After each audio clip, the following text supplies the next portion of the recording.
Are you wanting to get stupid strong? Well, I'm gonna give you the top 6 exercises to do that. Let's get to it. Hey there, Smitley here from Terre, and today I'm gonna help you figure out what exercise you need to do to be brutally strong.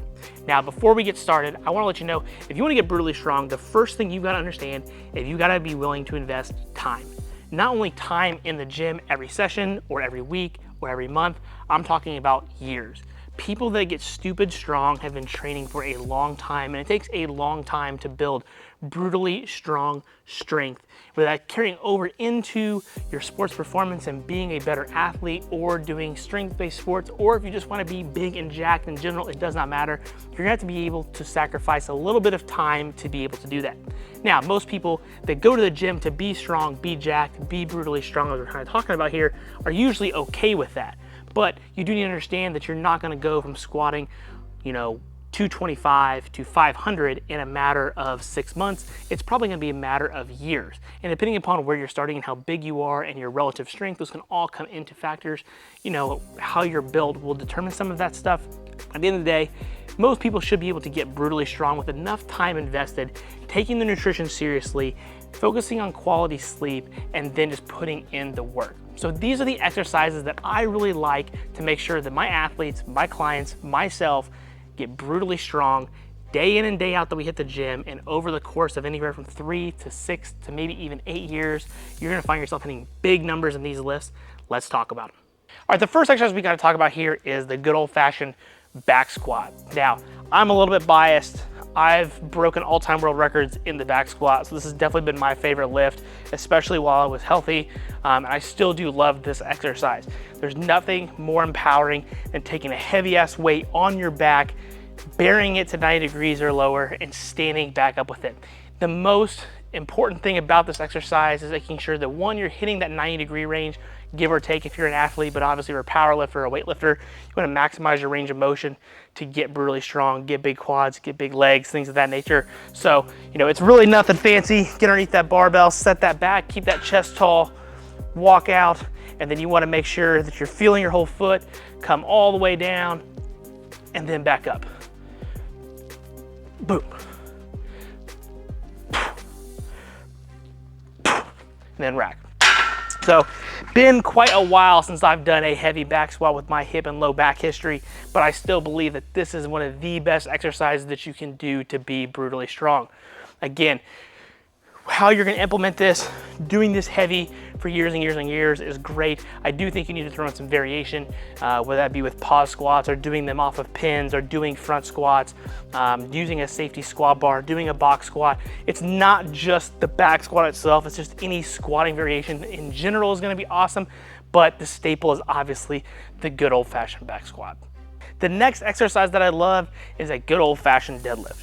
Now, I personally hate the deadlift, and I've probably kind of talked shit on the deadlift in previous videos and social media posts of how it's not necessarily the greatest performance enhancer, but there's nothing more empowering other than squatting than picking up a heavy ass weight off the ground, right? You have to be brutally strong to be able to lift massive pounds off the ground, whether that's conventional or sumo. I'll be honest with you, at this point in my stage of career, I don't really care. I do think the sumo has better transfer respondents towards athletic performance than the conventional. But if we're talking about strength sports, getting brutally strong, lifting heavy ass weight off the ground, putting it back down multiple times is going to get you strong. So whether you're doing conventional, feet are right underneath your hips, that bars are lined right over like the first shoelace, chest is tall, arms are long, here, boom. Okay. Or if you're doing your sumo, being out nice and wide, toes are faced out, feel the inner part of your feet, chest tall, reach here. Okay, so picking up massive weights off the ground is just gonna put a lot of slab on your backside, develop your hips, develop your posterior chain. There's really nothing better other than squatting, in my opinion, than just showing that you can hoist heavy ass weight. So again, with the deadlift, I am, like I said, a little bit more cautious. I do think you don't have to do as frequently as you do squatting. Well, you can get away with squatting 2 or 3 times a week and probably be okay. The deadlift, I think once, maybe twice a week at the absolute most.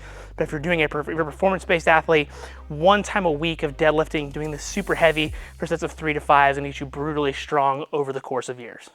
All right, the next exercise, number 3, is going to be the clean. Now, I will be the first to tell you, if I had to pick the deadlift or the clean, I'm gonna pick the clean, especially in terms of athletic performance. But in terms of getting brutally strong, I do think it's a little bit less up there with the deadlift, merely because you can deadlift more weight than you can clean. Most people, that's going to be the case, okay? That should be the case for just about everybody. But being able to take a weight, get it up to about belly button or chest level, get underneath it and catch it in a good athletic stance, there's nothing more awesome athletically in terms of lifting weights than the clean. Now, I'll be the first to tell you, I picked the clean over the snatch for one main reason, and again, that's because of the amount of weight you can lift. You're gonna be able to clean more than you can snatch. I think the snatch has better athletic performance benefits than the clean. Again, people are gonna argue with me on that, but I do think that if you're trying to pick exercise to get really strong, this is number 3. So, just basically get in your clean position here. I'm gonna go from the hang today. So from here, hips, boom, back down, boom. So notice I'm having to own that position, get quality triple extension, use that back, shrug, pull that way up, get underneath it, boom. So you're gonna get stupid strong doing cleans. Again, this is a variation that you could do up to 2 times a week with no issues as a performance-based athlete, or if you're trying to get really strong, you wanna make sure you probably have a lighter day and a heavier day, doing some full reps, doing it from the power position, doing different complexes. Awesome exercise. That's why it's number 3 for me. All right, I'd be a fool if I didn't put the bench press somewhere here on my list, and that's why I got it as number 4. Now, I've also talked shit on the bench press in terms of athletic performance. I think it's highly overrated. However, there are plenty of different bench press variations. This is probably not the one I'd pick. For most people, I like a Swiss bar ideally, or some kind of incline press would be a better option to build more muscle and be more jacked. You can kind of get a little bit of overhead press variation there as well. But still, the bench press, it's one of the big 3 for powerlifting for a reason. You can lift a shit ton of weight with it. And at the end of the day, we're talking about getting brutally strong. So you probably want to try to bench press 3 or 4 plates, maybe even 5 plates. Then obviously you're going to want to do this over like an incline or an overhead press.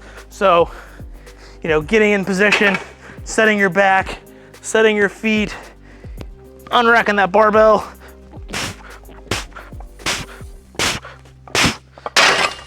Getting up some good quality reps is never a bad thing. It's gonna put a lot of meat on your chest, shoulders, your triceps, and then having a big, strong back as well is going to benefit this exercise as well. The other reason I pick this exercise is because most people like to bench press. They're gonna get a high return, high buy-in, because they're actually gonna notice themselves getting bigger, and most people can just do a regular bench press in any gym that they go to, so it's much easier to implement and program into your training. If you're an athlete, again, don't get too overhyped with this exercise. I think there's better exercises out there for you, but if you're just trying to get brutally big and strong and you need to do that, this obviously has got to be a staple exercise somewhere in your training program. All right, exercise number 5 is going to be the good old-fashioned pull-up. Now, I'll be honest with you, I was going back and forth between what I thought should be the ultimate back exercise, but at the end of the day, it's gotta be pull-ups. While I love bent over rows, there's not quite as much range of motion, and here you can usually do pull-ups and chin-ups and neutral grip pull-ups and chin-ups just about anywhere. So again, just gonna be here, banging out quality reps, getting that chin over the bar, nice and long. And again, it doesn't matter what kind of grip you use. At the end of the day, mix it up. As long as you're able to knock out reps on reps on reps of your pull-ups, you're gonna get a nice, big, strong back, and that big, strong back is gonna carry over to all these other lifts that we're talking about. So it had to make the list somewhere. And because of its versatility and where you can do it, and ultimately, it's a good display of, relative strength to your body weight, which is how much weight or exercise you can do based upon you weigh. So obviously the bigger you are, the harder this exercise is gonna be because you're gonna move more weight, but still it gives you a good indication of, are you getting stronger? So again, this is why I think the pull up, chin up, whatever you wanna call it, does not variation, does not matter. It's gotta be a staple exercise if you wanna get brutally strong. If you can't do pull-ups and chin-ups, you do them band assisted. Give you a band, use lat pull downs to help assist you get those exercises. If they're too easy, then you just strap a buttload of weight on you and continue to go and still continue to get brutally strong in your pull-ups and chin-ups. All right, the final exercise on the list is a good old-fashioned barbell overhead press. And I'll be the first here to tell you, this is not my favorite exercise. I think there's a billion things better that you can do than a barbell overhead press. But if we're getting brutally strong, This has been an overhead or competitive based exercise for a long time. In terms of, if you look back at weightlifting, it used to be one of the competitive lifts. People do this in strongman, obviously. There's always an overhead lift in strongman. There's a reason for that. People are just brutally strong when you do this exercise. You're not only going to develop upper body strength, chest, shoulders, triceps, back, but midsection strength. Your legs are going to have to be really strong to handle those loads that are overhead. So, just a good old fashioned quality overhead press, pressing over your head, getting that weight over your head. Again, there's not a whole lot better other than maybe the bench press, but because you can get some good quality overload on that musculature and train in a nice big range of motion, that makes it awesome.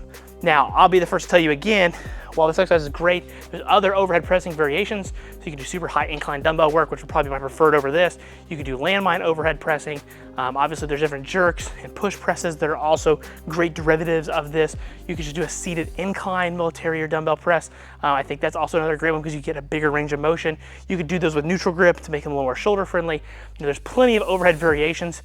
So really, as long as you pick an overhead variation, you're probably gonna be okay. But if you want to get big, really strong, nothing like pressing 225 directly over your head. You're going to be pretty stupid strong if you can do that, especially if you can get closer to the 300s, or you start talking about clean and jerk and different push press variations, getting multiple 300 pounds over you. You obviously got to be stupid strong.